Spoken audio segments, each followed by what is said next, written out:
والدین کے انتقال کے بعد بیٹی کو بھائیوں کا آسرا ہوتا ہے۔ کبھی بھی اپنی بہن کو اکیلا مت چھوڑے۔ جب بھی میکے آئے اس کی خوب خدمت کرے تاکہ اس کی والدین کی کمی کم سے کم محسوس ہو، نہ کہ بھائی اور باپ بھی اس سے تعلق ہی توڑ دے۔ ایک بیٹی اور ایک درخت دونوں کا گھر میں ہونا ضروری ہے، کیونکہ درخت ہمیشہ دھوپ میں سایہ دیتا ہے اور بیٹی ہمیشہ درد میں ساتھ دیتی ہے۔ میکا کہتا ہے بیٹیاں پرائی ہے، سسرال کہتا ہے پرائی گھر سے آئی ہے۔ اے خدا اب تو ہی بتا یہ بیٹیاں آخر کس گھر کے لیے بنائی ہے۔ بیٹی کی پیدائش پر دل چھوٹا کرنے والوں سن لو، اگر بیٹی عیب ہوتی تو رسول اللہ صلی اللہ علیہ وسلم کا آنگن چار کلیوں سے نہ مہکتا۔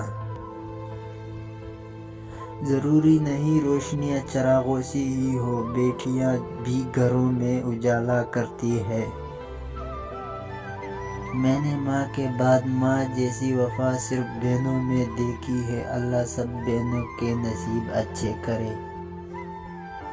زندگی بچپن کی طرح پھر نہ مسکرائی، میں نے مٹی بھی جمع کی، کھلونے بھی لے کے دیکھے۔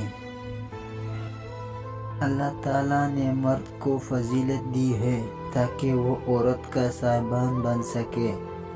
جب مرد عورت کو اپنے جیسا ہی سمجھے گا تو وہ ہر کام میں مدد کرنا، اس کے لیے آسانی کرنا، اس کی نیاز اٹھانا چھوڑ دے گا۔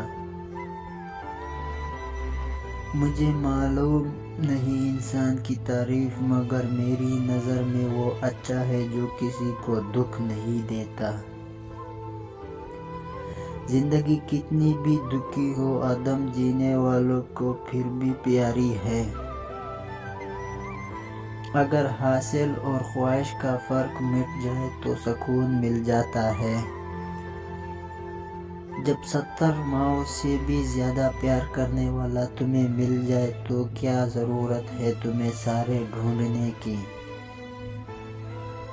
عین ممکن ہے تمہارا صبر تمہیں اس مقام تک لے جائے جہاں تم صرف سوچو اور تمہیں نواز دیا جائے۔ اگر کوئی عورت خود تمہاری طرف رجوع کرتی ہے تو پھر تم پر فرض ہے کہ اس خاطر مر جاؤ، کیونکہ کوئی عورت تب تک کسی مرد میں دلچسپی نہیں لیتی جب تک وہ مرد اس کی نظروں میں دنیا کے تمام مردوں سے عظیم نہ ہو۔